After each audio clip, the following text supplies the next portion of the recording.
Lecture du livre du Deutéronome. Moïse prononça ces paroles devant tout Israël. « Maintenant que j'ai 120 ans, je ne peux plus être votre chef. Le Seigneur m'a dit, « Ce Jourdain, tu ne le passeras pas. C'est le Seigneur votre Dieu qui passera devant vous. Il anéantira les nations que vous rencontrerez et vous donnera leur territoire. Et c'est Josué qui passera le Jourdain à votre tête, comme l'a dit le Seigneur.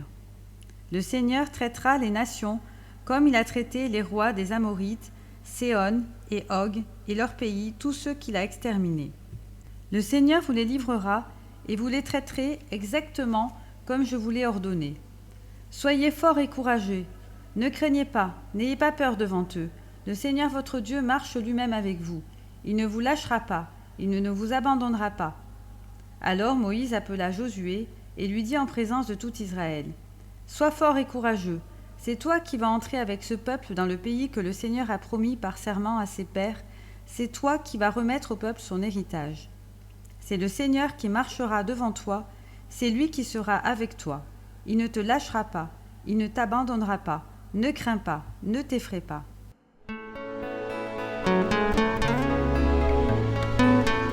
Évangile de Jésus-Christ selon saint Matthieu. À ce moment-là, les disciples s'approchèrent de Jésus et lui dirent : « Qui donc est le plus grand dans le royaume des cieux ?» Alors Jésus appela un petit enfant, il le plaça au milieu d'eux et il déclara : « Amen, je vous le dis, si vous ne changez pas pour devenir comme les enfants, vous n'entrerez pas dans le royaume des cieux. Mais celui qui se fera petit comme cet enfant, celui-là est le plus grand dans le royaume des cieux. Et celui qui accueille un enfant comme celui-ci en mon nom, il m'accueille moi. Gardez-vous de mépriser un seul de ces petits, car, je vous le dis, leur ange dans les cieux voit sans cesse la face de mon Père qui est aux cieux. Quel est votre avis ?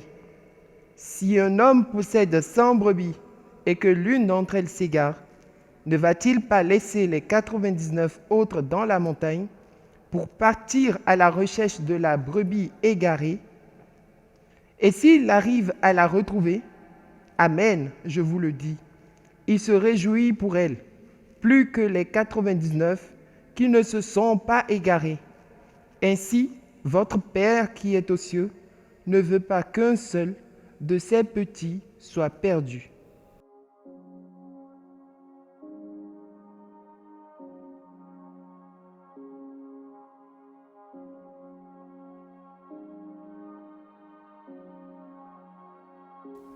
Que l'Esprit Saint suscite la générosité dans les cœurs de jeunes et d'adultes, répondant ainsi à un appel à tout quitter pour suivre le Christ serviteur souffrant, à travers des congrégations et des communautés nouvelles dont l'Église et la société ont urgemment besoin, pour être une douce présence d'amitié, d'affection, de prière, de service, de compassion auprès des personnes malades, seules, abandonnées ou en fin de vie. Que nous redécouvrions aujourd'hui le sens, la valeur et la fécondité du viatique, ce don de l'Eucharistie au soir de la vie. Alors que nous sommes bien heureux, invités au festin des noces dans le royaume, obtiens-nous cette grâce insigne, ô Marie, de le recevoir lorsque viendra cet instant précieux, avant la rencontre au ciel. Que les autorités continuent à investir toujours davantage d'énergie dans les structures de santé aptes à aider et soutenir ceux qui souffrent, surtout les plus pauvres et les plus nécessiteux.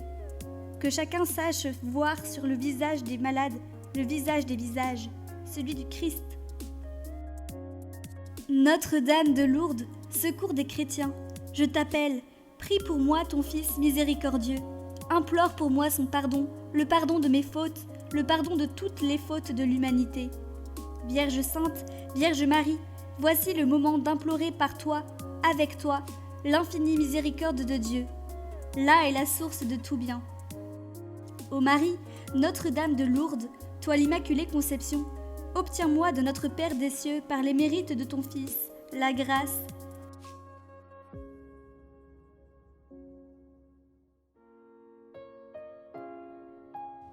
Marie, toi qui es apparue à Bernadette dans le creux du rocher, dans le froid et l'ombre de l'hiver, Tu as porté la chaleur d'une présence, l'amitié d'un sourire, la lumière et la beauté de la grâce.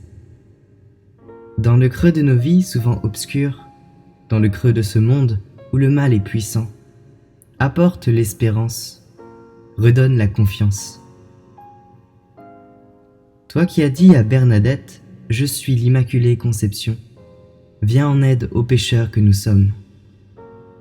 Donne-nous le courage de la conversion, l'humilité de la pénitence et la persévérance de la prière. Nous te confions tous ceux que nous portons dans notre cœur, et particulièrement les malades et les désespérés. Toi qui es Notre-Dame du Bon Secours, toi qui as guidé Bernadette à la découverte de la source, guide-nous vers celui qui est la source de la vie éternelle, celui qui nous a donné l'Esprit Saint pour que nous osions dire : Notre Père qui es aux cieux, que ton nom soit sanctifié, que ton règne vienne, que ta volonté soit faite sur la terre comme au ciel. Donne-nous aujourd'hui notre pain de ce jour. Pardonne-nous nos offenses comme nous pardonnons aussi à ceux qui nous ont offensés. Et ne nous laisse pas entrer en tentation, mais délivre-nous du mal. Amen. Je vous salue Marie, pleine de grâce. Le Seigneur est avec vous. Vous êtes bénie entre toutes les femmes, et Jésus, le fruit de vos entrailles, est béni. Sainte Marie, Mère de Dieu, priez pour nous pauvres pécheurs, maintenant et à l'heure de notre mort. Amen. Gloire au Père, et au Fils, et au Saint-Esprit, comme il était au commencement, maintenant et toujours, dans les siècles des siècles. Amen. Ô Marie, tendre mère, vous vous êtes abaissée jusqu'à terre pour apparaître à une faible enfant et lui communiquer certaines choses malgré sa grande indignité. Vous, la reine du ciel et de la terre, avez bien voulu vous servir de ce qu'il y avait de plus faible selon le monde. Ô Marie, donnez à celle qui ose se dire votre enfant cette précieuse vertu d'humilité. Faites, ô tendre mère, que votre enfant vous imite en tout et pour tout, en un mot, que je sois une enfant selon votre cœur et celui de votre cher Fils. Ainsi soit-il. Notre-Dame de Lourdes, priez pour nous. Ô Marie, conçue sans péché, priez pour nous qui avons recours à vous. Sainte Bernadette, priez pour nous. Tu es bénie, ô Marie, le Père t'a choisi, tu conçus les maris.